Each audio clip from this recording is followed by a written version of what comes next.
Mortal Kombat didn't just change fighting games, it changed the entire gaming industry. This franchise single-handedly forced the United States government to create a rating system for video games, and it did it by being so violent that senators were literally holding congressional hearings about it. So today, I'm breaking down every single Mortal Kombat game and everything that made each one matter, starting with the one that almost got video games banned. Mortal Kombat, 1992. Here's what made the original Mortal Kombat different from every other fighting game in 1992. It used digitized real actors. Real people were filmed performing moves, and those recordings were turned into the in-game sprites. The result looked disturbingly realistic for the time, and when you combined that with blood, spine-ripping fatalities, and brutal finishing moves, you had a recipe for absolute chaos. The game introduced characters that would become gaming icons: Liu Kang, Scorpion, Sub-Zero, Shang Tsung. The premise was simple: an interdimensional martial arts tournament where Earth's greatest fighters defend the realm from conquest. Classic stuff, but here's where it gets interesting. The game sold over 3 million copies in its first 3 weeks on home consoles. By 1994, console sales had crossed 6 million units and grossed over $300 million.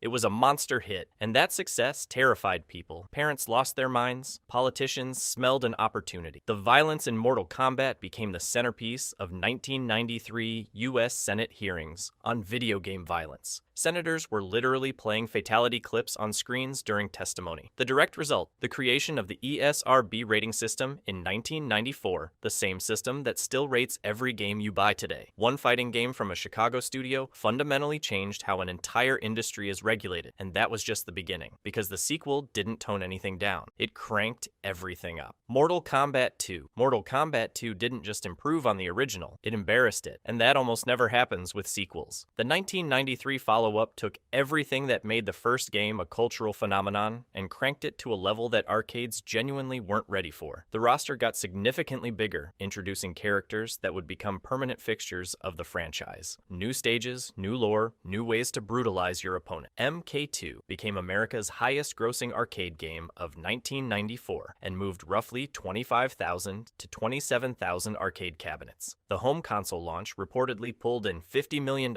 in its first week alone in the US, which at the time was described as the largest introduction of a video game in history. But here's where it gets fun. The game was so violent, so absurdly over the top, that the developers decided to lean into the absurdity. They added Babalides, a finishing move where instead of ripping your opponent's spine out, you turn them into a crying baby. They also added friendships, where your character does something wholesome instead of murdering someone. It was dark humor at its finest, and it became a signature part of the franchise's identity. The controversy didn't slow down either. MK2 got straight up banned in Germany and censored in Japan, and honestly, that probably just made people want it more. To this day, a massive chunk of the fanbase still argues that MK2 is the single best Mortal Kombat game ever made. But while MK2 was perfecting the formula, the next entry was about to shake things up in a completely different way. Mortal Kombat 3. Mortal Kombat 3 should have been a victory lap. The first two games dominated arcades, dominated living rooms, and dominated every conversation about video game violence. So when MK3 hit arcades on April 15th, 1995, expectations were through the roof. And to be fair, the game delivered in a lot of ways. The story went massive. Instead of another tournament, Shao Kahn straight up invaded Earthrealm. He resurrected Sindel, used her as an anchor to merge the realms, and suddenly the fight wasn't happening in some mystical arena anymore. It was happening on Earth. Streets, rooftops, subway stations. The scale was completely different. Gameplay changed too. MK3 introduced a run button and a pre-programmed combo system that let you chain hits together in ways the first two games never allowed. Some players loved it, others felt like it killed the deliberate read your opponent pacing that made the original so intense. The community was genuinely split, but here's where it gets messy. Midway decided to shake up the roster. They cut fan-favorite characters to make room for new ones. And when I say fan-favorites, I mean Scorpion. They left out Scorpion, one of the most recognizable characters in all of gaming warning, and he just wasn't in the game. Fans lost their minds. The backlash was immediate and loud. The SNES version still sold over 1 million copies by November 1995, and MK3 was declared the best-selling US home video game that year. But the damage was done. Midway heard the complaints and responded with Ultimate Mortal Kombat 3, which added Scorpion, Kitana, Reptile, and other missing fighters back into the roster. It was essentially an apology in cartridge form. It worked, but MK3 remains the first time the series genuinely stumbled, and the next entry would try to fix everything by cramming literally everyone into one game. Mortal Kombat 4. Every franchise has that phase where it's trying something new and you can tell it hasn't figured it out yet. For Mortal Kombat, that phase was Mortal Kombat 4. Released in 1997, MK4 was the series' first jump into 3D graphics. And look, this was a massive deal at the time. Everyone was going 3D, Tekken was doing it, Virtua Fighter was doing it, so Midway looked at the competition and said, yeah, we can do that too. The problem? They couldn't. Not yet anyway. Here's the thing. While Tekken 3 was delivering smooth, fluid 3D combat that still holds up today, MK4 looked like someone sculpted the fighters out of melted candles. The character models were blocky, the animations were stiff, and the environments had this flat plastic quality that made everything feel like a budget action figure playset. It wasn't ugly by 1997 standards, but next to what Namco and Sega were putting out, it was rough. But the game did try some interesting things. MK4 introduced a weapon system where fighters could pull out swords, clubs, and other tools mid-fight. It was clunky, sure, but it showed Midway was willing to experiment beyond just punch and kick harder. The game also holds a weird historical distinction. It was the last Mortal Kombat game to ever get an arcade release. After this, the series went fully home console. Story-wise, MK4 is where things started shifting toward bigger, more mythological conflicts. This is the game that introduced Quan Chi, a sorcerer who would go on to become one of the franchise's most important villains. The narrative was moving away from simple tournament fights and toward full-blown god-tier warfare. The cutscenes trying to convey this drama, though, hilariously bad. We're talking PS1 era CGI with voice acting that sounds like it was recorded in someone's garage. Was it a great game? Not really. But it was a necessary growing pain, and the franchise learned a lot from it, which is good, because the next entry would need every lesson it could get. For 5 years, Mortal Kombat basically disappeared, after MK4 stumbled into the third dimension and a string of forgettable spin-offs nearly buried the franchise. Most people assumed the series was done, but Midway had other plans, and they opened Deadly Alliance with the most disrespectful power move in fighting game history. Deadly Alliance. They killed Liu Kang, not in some dramatic final boss battle. Not as a cliffhanger twist halfway through the story. They killed the main character of the entire franchise in the opening cinematic before you even touched a controller. Shang Tsung and Quan Chi team up, ambush him, and snap his neck. Done. The face of Mortal Kombat, the guy who won basically every tournament since 1992, dead before the title screen. And that's not an exaggeration. Liu Kang isn't even on the playable roster. The only mainline Mortal Kombat game where the series protagonist is completely absent as a fighter. That alone told players everything they needed to know about what Deadly Alliance was trying to do. This wasn't a sequel. This was a statement. The gameplay backed it up. Deadly Alliance ditched the arcade entirely, launching exclusively on PlayStation 2, Xbox, and GameCube in November 2002. Every character had multiple fighting styles you could switch between mid-combo, a completely new system that gave fights actual depth and strategy. The engine was rebuilt from scratch, the roster was reshuffled. It felt like a different franchise wearing familiar skin. Here's the thing, it worked. Critics praised it as a genuine comeback. After years of the series bleeding credibility with mediocre releases, Deadly Alliance proved Mortal Kombat could reinvent itself without losing what made it brutal in the first place. But reinvention was just the beginning, because Deception took everything Deadly Alliance built and went somewhere nobody expected. Deception. Mortal Kombat. Deception is what happens when a fighting game looks in the mirror and decides it wants to be 5 different games at once. And honestly, it kinda pulled it off. Released in October 2004 for PlayStation 2 and Xbox, Deception picked up right where Deadly Alliance left off. The story this time centered on the Dragon King Onaga, an ancient ruler who gets resurrected and becomes so powerful that Raiden, Shang Tsung, and Quan Chi have to team up just to slow him down. That alone should tell you how high the stakes were. But the real star of Deception wasn't the main villain. It was a brand new protagonist named Shujinko. Here's where it gets weird. Shujinko's story was told through Conquest Mode, mode, which wasn't just a standard arcade ladder with cutscenes. It was a full open-world RPG-style adventure. In a fighting game, you wandered through different realms, talked to NPCs, completed quests, trained with various fighters, and slowly uncovered the larger plot. For a Mortal Kombat title in 2004, this was wildly ambitious. Nobody was expecting that level of single-player depth from a franchise built on one-on-one fights. But Midway didn't stop there. They also threw in chess combat, which was literally a chess game where capturing a piece triggered a fight, and Puzzle Combat, a cutesy falling block puzzle game starring chibi versions of the roster. It was absurd. This was peak mid-2000s energy, where developers just crammed every idea they had into one disc. The reception to Shujinko himself was mixed. Players found him a bit bland compared to established favorites, and his storyline essentially boiled down to being tricked into doing a villain's bidding for decades. Not exactly the heroic arc fans were hoping for, but the sheer volume of content and deception earned it genuine respect. Nobody could say Midway wasn't trying. Oh, and in France, the game was renamed Mortal Kombat, Mystification, because apparently deception didn't translate well. You can't make this stuff up. But if deception was the kitchen sink approach, the next game took that philosophy and cranked it to the absolute limit, throwing literally every character in the franchise into one final showdown. Armageddon, every single Mortal Kombat character in one game. Every fighter from every era, every timeline, every spin-off, all crammed into a single roster. On paper, that sounds like the greatest fighting game ever made. In practice, it was the moment Mortal Kombat buckled under its own weight. Armageddon launched in October 2006 for PlayStation 2 and Xbox, and it was designed with one clear mission: end the original Mortal Kombat timeline. This was the grand finale. The story revolved around a battle royale at the Pyramid of Argus, where literally every warrior in the franchise fought to determine the fate of the realms. The roster was massive. We're talking over 60 playable characters, and that's not a flex. That's the problem. Here's the thing. When you have that many fighters, nobody gets proper attention. Movesets started feeling recycled, animations got reused. Characters who deserved unique identities blended together into a generic soup of punches and kicks. But the worst casualty was the fatality system. Instead of giving each character their own signature finishers, Armageddon introduced something called Create a Fatality. You'd input a chain of button commands during a finishing sequence, stringing together generic moves like ripping off limbs or smashing heads. It was the same system for every single character. Scorpion's fatality looked like Sub-Zero's fatality, looked like Sonya's fatality. The community absolutely hated it. Fatalities are the soul of Mortal Kombat, and Armageddon basically admitted the team couldn't design unique ones for 60+ characters, so they didn't even try. The game still won Best Fighting Game at the 2006 Spike Video Game Awards, which tells you how thin the competition was. But more importantly, Armageddon's ending, where basically everyone dies at the Pyramid of Argus, created the exact narrative setup that the 2011 reboot needed. Every character dead, the timeline shattered, a perfect excuse to start over. And that's exactly what happened next. Verse DC Universe. Here's the thing about Mortal Kombat versus DC Universe. On paper, it sounds incredible. Sub-Zero fighting Batman, Scorpion teleporting behind Superman, Shao Kahn throwing hands with Darkseid. But there's one tiny problem. You can't rip Superman's spine out, and that's not a joke. That was the actual design constraint. DC Comics had strict rules about what you could do to their characters. No decapitations, no graphic dismemberment, no fatalities that would make Superman look, well, mortal. So the developers had to water down the entire violence system to accommodate heroes who wear capes and fight for justice. The result? Mortal Kombat's first ever T rating, a teen rating. On a Mortal Kombat game, the fanbase lost its mind. The fatalities were laughable compared to anything the series had done before. You had finishing moves that looked like mild inconveniences rather than brutal executions. Players called them friendships with extra steps. The gore that defined the franchise for over 15 years was basically gone, replaced with something that felt like a Saturday morning cartoon wearing a Mortal Kombat costume. But here's where it gets genuinely sad. This wasn't just a weird creative experiment. This was a Hail Mary. Midway, the studio that had built Mortal Kombat from the ground up since 1992, was drowning in debt. They needed a hit, they needed the crossover appeal of DC's roster to pull in a wider audience and save the company. It didn't work. Midway filed for bankruptcy in 2009, and the studio that created one of gaming's most iconic franchises was gone. But the story doesn't end there. Warner Brothers scooped up the remains, and from Midway's ashes rose NetherRealm Studios, led by Ed Boon himself. The same team, new name, and a second chance that would produce one of the greatest comebacks in fighting game history. But that comeback? That's the next chapter. Mortal Kombat 2011. Let me set the stage for you. Midway Games, the company that created Mortal Kombat, went bankrupt in 2009. Done, finished. The franchise that defined fighting games for an entire generation was essentially dead in the water. Warner Brothers swooped in, acquired the assets, and a new studio called NetherRealm Studios rose from the ashes with one mission: bring Mortal Kombat back to life. And they didn't just bring it back, they rebuilt it from the ground up. Mortal Kombat 2011, simply titled Mortal Kombat with zero subtitle, was a full timeline reset. The story literally has Raiden sending a message back in time to his past self, which allowed NetherRealm to retell the events of the first 3 games in a completely reimagined way. It was a soft reboot that honored everything fans loved while wiping the slate clean of the increasingly convoluted lore that had piled up over the previous decade. But here's what really changed the game: the story mode. Fighting games had always treated single-player campaigns as an afterthought. You'd get an arcade ladder, maybe some endings, and that was it. Mortal Kombat 2011 delivered a fully cinematic, chapter-based narrative that played like an action movie. Each chapter focused on a different character. The cutscenes were genuinely well-produced, and the whole thing flowed seamlessly between story and gameplay. It set a new standard that every fighting game since has been chasing. Gameplay-wise, NetherRealm ditched the 3D movement that had defined the series since Deadly Alliance and returned to a 2D fighting plane. Classic Mortal Kombat, the kind of back-to-basics approach that fans had been begging. The reception was massive. 1 million copies sold in the first month alone, close to 3 million by August, around 4 million by 2013. Critics loved it, players loved it. It was widely considered one of the best fighting games of its entire generation. The game was even indexed in Germany and banned outright in South Korea for its violence, which honestly just proved that Mortal Kombat was truly back to form. Ed Boon himself noted that sales were way above expectations. And that's not hyperbole. This was a franchise that had been written off, developed by a studio that technically didn't exist 2 years earlier, and it came back swinging harder than ever. If you think the comeback story ends here, you're wrong, because NetherRealm was just getting started, and their next game would become the fastest-selling Mortal Kombat title in history: Mortal Kombat X. Mortal Kombat X didn't just move the series forward, it jumped an entire generation. Literally, the story skips ahead roughly 25 years from the 2011 reboot, and suddenly, you're not just playing as Johnny Cage and Sonya Blade anymore. You're playing as their daughter. Cassie Cage steps onto the roster alongside a whole squad of legacy kids, including Takeda, Jackie Briggs, and Kung Jin. NetherRealm essentially built an entire next generation of fighters, and told the old guard to share the spotlight. And here's the thing, not everyone was thrilled about that. A chunk of the fanbase felt like these new characters were being forced into the story at the expense of beloved classics. Others thought it was exactly what the franchise needed to avoid going stale. Both sides had a point, but the results spoke for themselves. MKX became the fastest-selling game in Mortal Kombat history at the time, topping PS4 charts in both the US and UK during its launch month. Critics backed it up too, with an 86 on Metacritic for Xbox One and 83 on PS4. But the real game changer was the variation system. Every character had 3 distinct fighting styles you could choose before a match, each one altering your moveset and strategy. It wasn't cosmetic, it fundamentally changed how matchups worked and gave the competitive scene way more depth than previous entries. Then, there was the DLC. NetherRealm went full horror movie crossover. Jason Voorhees, the Predator, a xenomorph alien, Leatherface. 4 iconic slasher and sci-fi villains dropped into a fighting game like it was the most natural thing in the world. Some fans called it genius, others called it shameless cash grabbing that turned MK into a brand licensing playground. Either way, people bought it. A lot of people bought it. There was also a faction system where every player joined one of 5 online factions, contributing points through gameplay to weekly wars. It wasn't revolutionary, but it gave casual players a reason to keep logging in beyond ranked ranked matches. MKX proved that Mortal Kombat wasn't just a fighting game anymore. It was a full-blown pop culture event. But if you think guest characters and generational drama were peak chaos, wait until MK11 starts messing with time itself. Mortal Kombat 11. Mortal Kombat 11 had the most ambitious story the franchise ever attempted, and it's not even close. The game introduced Kronika, the Titan of Time, and the first female boss in Mortal Kombat history. Her plan? Rewind the timeline itself. Here's the setup. Kronika decides the current timeline is broken, so she starts merging past and present together. Young Johnny Cage meets old Johnny Cage. Young Scorpion meets the version of himself that's already made peace with Sub-Zero. Watching these characters confront who they used to be and who they'll become gave the story an emotional weight no previous MK game even attempted. But here's where it gets complicated. While the story mode was getting praised, the rest of the game was drowning in controversy. Unlocking cosmetics and gear required an absurd amount of grinding through the Towers of Time, which were brutally difficult at launch and clearly designed to push players towards spending real money. The backlash was immediate. Critics praised the combat and story, but called out the always online requirements and predatory progression systems. Players felt like they were being punished for not opening their wallets. NetherRealm eventually patched things, but the damage to launch reception was already done. On the gameplay side, MK11 introduced Fatal Blows, devastating cinematic attacks available once your health drops below 30%, usable only once per match. Crushing Blows rewarded specific moves under specific conditions with bone-shattering X-ray sequences. These mechanics gave every match a comeback potential that kept fights tense until the final second. Then came the Aftermath expansion, which added new story chapters and multiple endings. One has Shang Tsung seizing control of Kronika's hourglass, but the ending that matters. Liu Kang defeats both Shang Tsung and Kronika, claims the power of a god, and resets the entire timeline from scratch. Every tournament, every betrayal, every death, gone. He rebuilds the universe from the ground up, and that reset, that's not just a cool ending. That's the direct setup for everything that comes next. Mortal Kombat 1, 2023. Remember Liu Kang, the guy who got his neck snapped in the opening cutscene of Deadly Alliance? The character who was so dead that deception turned him into a zombie? That guy is now literally God. Not a god, the god, fire god Liu Kang, keeper of the hourglass, architect of an entirely new universe. And honestly, that might be the most satisfying character arc in fighting game history. Here's what happened. After the events of Mortal Kombat 11, Liu Kang gained control over time itself, and instead of just fixing a few things, he rebuilt everything from scratch. Every character you've ever known in this franchise got reimagined. Scorpion and Sub-Zero, brothers now. Johnny Cage, still annoying, but in a completely different context. Kitana, Kung Lao, Raiden, all of them exist in this new timeline, but none of them are who you remember. Liu Kang essentially played God with 30 years of continuity and said, let me try this differently. The game launched on September 19th, 2023 for PS5, Xbox Series, PC, and Nintendo Switch with a base roster of 22 playable fighters. But the real headline feature was the Cameo fighter system. For the first time in the series, you pick a main character and a secondary assist character called a Cameo. These Cameo fighters jump in during combos, extend pressure, and fundamentally change how every matchup plays out. It's not just a gimmick. It added a genuine layer of strategy that no previous Mortal Kombat had attempted. Your main might be the same as someone else's, but your Cameo choice could make the fight feel completely different. On top of that, NetherRealm introduced Invasions, a new progression mode built around an interactive board game style map that rotates seasonally. It gave players something to grind beyond just online ranked matches, which was a direct response to criticism MK11 received about its always online unlock system. Commercially, the game moved fast. Nearly 3 million copies sold around launch, according to Warner Brothers CEO David Zaslav, and by mid-2024, that number climbed past 4 million, with some reports pushing it north of 5 million. For a fighting game in 2023, those are massive numbers. And here's the thing worth sitting with. This franchise started in 1992, with 7 characters on an arcade cabinet that parents wanted banned. 31 years later, it's a multi-billion-dollar property that just hit reset for the second time. 12 mainline games, countless fatalities, Senate hearings, international bans, a zombie Liu Kang, a time god Kronika, and now the monk who started it all is running the entire universe. That's not just a fighting game series. That's a legacy. If you enjoyed this video and want to see more, click the video on the screen now.